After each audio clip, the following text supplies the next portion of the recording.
नमस्कार दोस्तों, मैं स्वागत करता हूं आपका अपने YouTube चैनल क्रैक एग्जाम में। दोस्तों, आज मैं आपके लिए कुछ महत्वपूर्ण क्वेश्चन आंसर लेके आया हूं जो आपकी परीक्षाओं के लिए, आगामी परीक्षाओं के लिए बहुत ही महत्वपूर्ण होंगे। और ये प्रश्न बार बार परीक्षाओं में पूछे गए हैं। ये प्रश्न दोस्तों मैंने वहाँ से सेट किए हैं जिसमें आपके जो पिछली एग्जाम्स में ऐसे क्वेश्चन पूछे गए हैं और आगे आने वाली परीक्षाओं के लिए भी ये बहुत महत्वपूर्ण हो जाते हैं और इनकी परीक्षाओं में आने की जो संभावनाएँ हैं वो बहुत ज़्यादा बढ़ जाती हैं।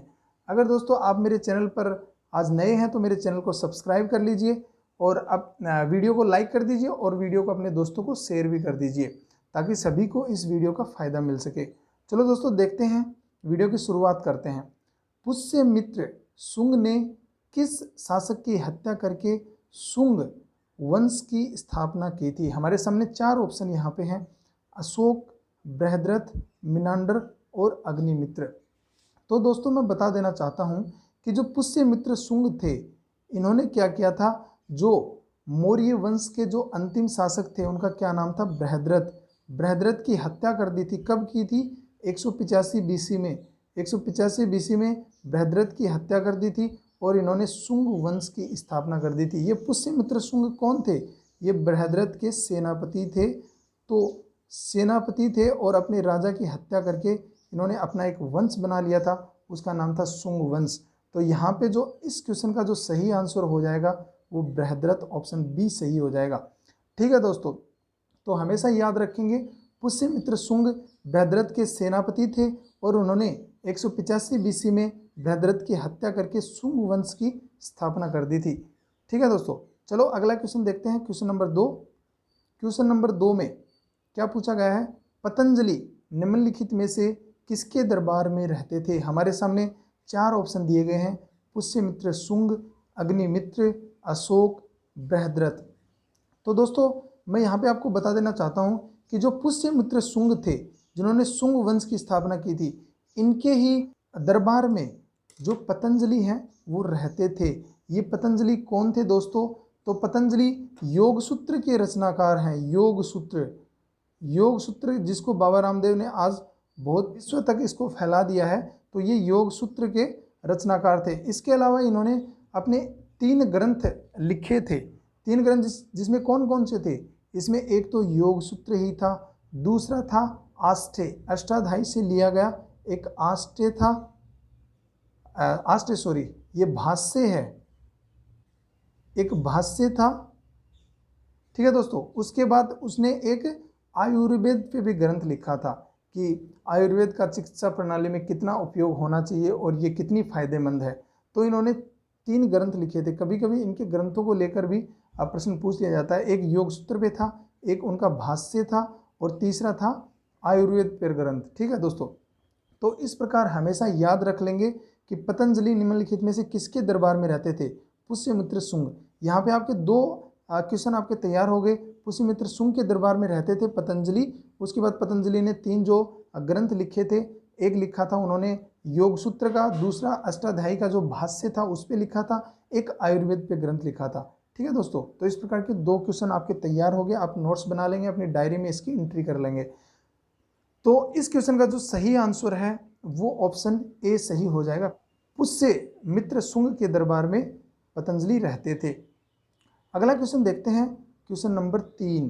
क्वेश्चन नंबर 3 में क्या पूछा गया है? मालविकाग्निमित्रम के रचयिता कौन थे? ठीक है दोस्तों, हमारे सामने 4 ऑप्शन दिए गए हैं: तुलसीदास, कालिदास, पतंजलि, इनमें से कोई नहीं। तो दोस्तों मैं बता देता हूं, एक अग्निमित्र थे। अग्निमित्र कौन थे? वो पुष्यमित्र शुंग के बेटे थे।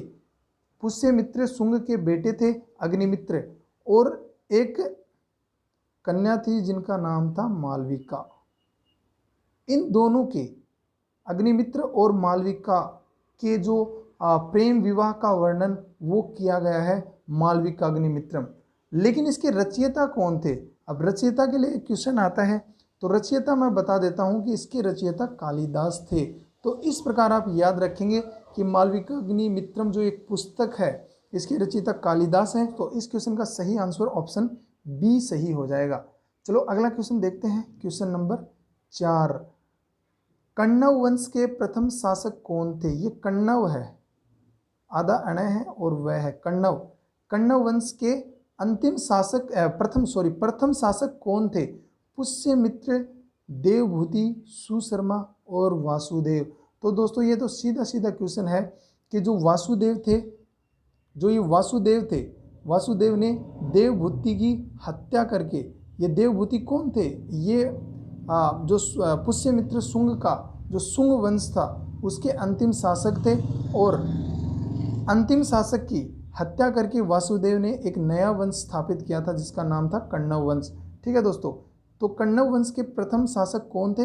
वो वासुदेव थे, जिन्होंने देवभूति की हत्या कर दी थी और एक वंश अपना स्थापित कर लिया था जिसका नाम था कण्व वंश। तो वासुदेव का नाम इस प्रकार से हमेशा याद रखेंगे। अगर दोस्तों आपने मेरा जो इससे कण्व वंश, शुंग वंश, सातवाहन वंश और चेदी वंश, अगर इससे रिलेटेड एक वीडियो नहीं देखा तो पहले वो वीडियो देख लेंगे। अगर आपने वह वीडियो देख लिया तो ये जो क्वेश्चन आंसर हैं ये आपके बहुत अच्छे से समझ में आ जाएंगे और परीक्षाओं में आप अच्छा परफॉर्म कर पाएंगे। ठीक है दोस्तों, अगला क्वेश्चन देखते हैं, क्वेश्चन नंबर 5। निम्नलिखित में से कौन सा वंश दक्षिण भारत से संबंधित था? हमारे सामने 4 ऑप्शन हैं, शुंग वंश, कण्व वंश, सातवाहन वंश, चेदी वंश। ये दोस्तों थोड़ी प्रिंटिंग मिस्टेक है, ये कण्व है, इसको कण्व माने हमेशा, ये कण्व वंश है। तो 4 ऑप्शन हमारे सामने दिए गए हैं। तो दोस्तों मैं बता देना चाहूँगा कि जो दक्षिण भारत का एक वंश था वो था सातवाहन वंश, जिसके संस्थापक कौन थे? जिसके संस्थापक सिमुख थे। मैंने इससे रिलेटेड जो पिछला वीडियो था उसमें करवा दिया था, आपको प्लेलिस्ट में मिल जाएगा, प्राचीन भारत के इतिहास की प्लेलिस्ट में आपको वो वीडियो मिल जाएगा, जिसके संस्थापक सिमुख थे और यह वंश दक्षिण भारत से संबंधित था, सातवाहन वंश। तो हमेशा याद रख लेंगे जो दक्षिण भारत का जो वंश था वो कौन सा था? वो सातवाहन वंश था। ठीक है, अगला क्वेश्चन देखते हैं, क्वेश्चन नंबर 6। निम्नलिखित में से किस वंश ने सर्वप्रथम ब्राह्मणों या भिक्षुओं को भूमि दान देने की प्रथा प्रारंभ की थी? 4 ऑप्शन दोबारा से दिए गए हैं, सातवाहन वंश, शुंग वंश, चेदी वंश, इनमें से कोई नहीं।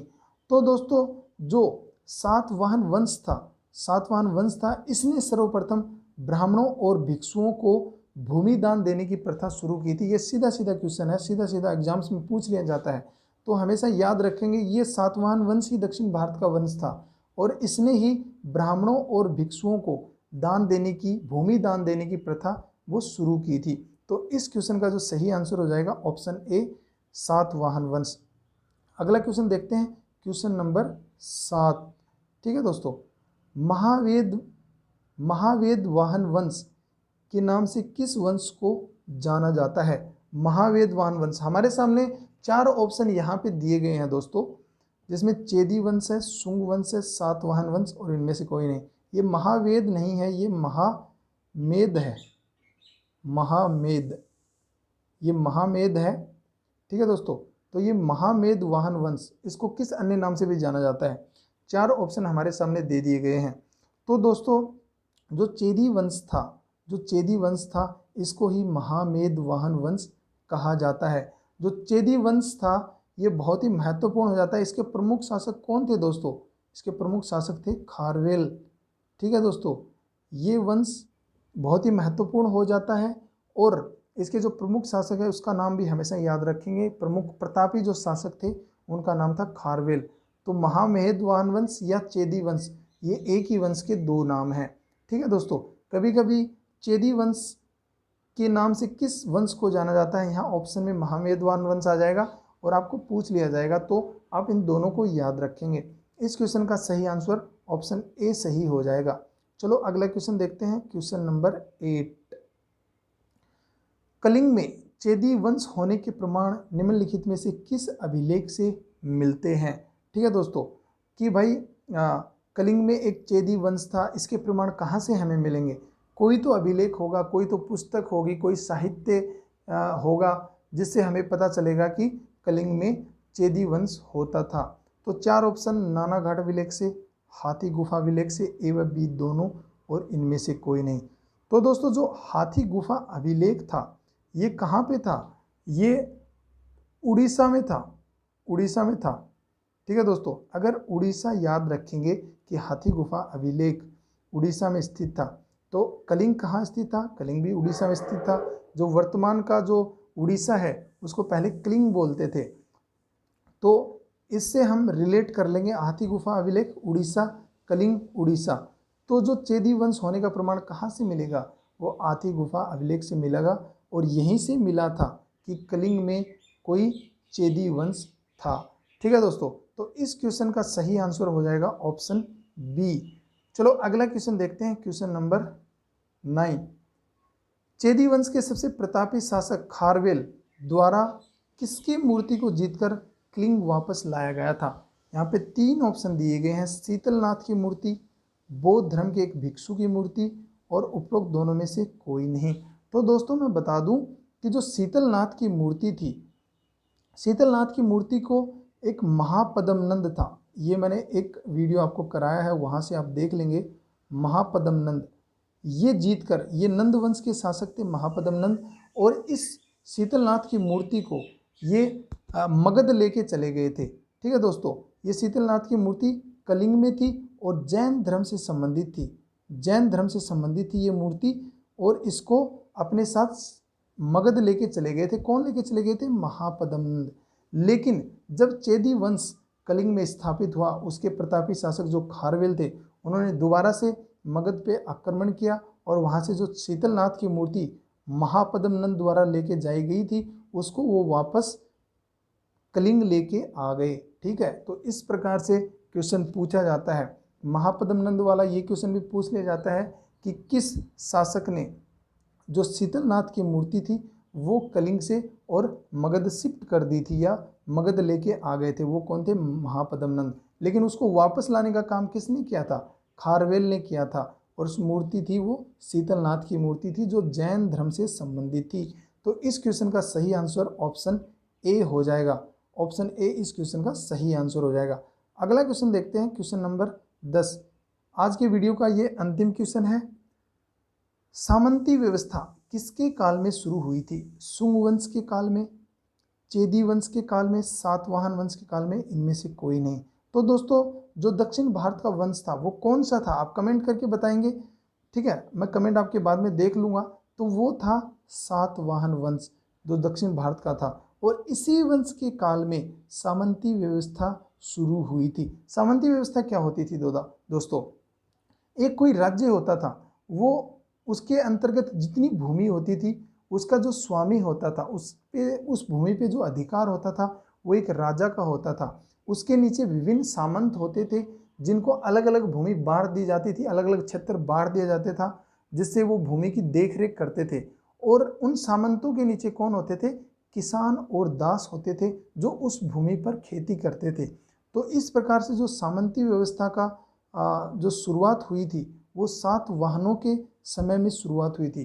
तो इस प्रकार इस क्वेश्चन का जो सही आंसर ऑप्शन सी सातवाहन के काल में हो जाएगा। तो इस प्रकार दोस्तों मैं उम्मीद करता हूं कि मेरा यह वीडियो आपको पसंद आया होगा। अगर चैनल को अभी तक भी सब्सक्राइब नहीं किया तो आप सब्सक्राइब कर लें, मेरे वीडियो को लाइक करें और ज़्यादा से ज़्यादा दोस्तों को शेयर करें। अगले वीडियो में फिर से कुछ रोमांचक प्रश्नों के साथ फिर से मुलाकात होगी। तब तक के लिए बाय बाय।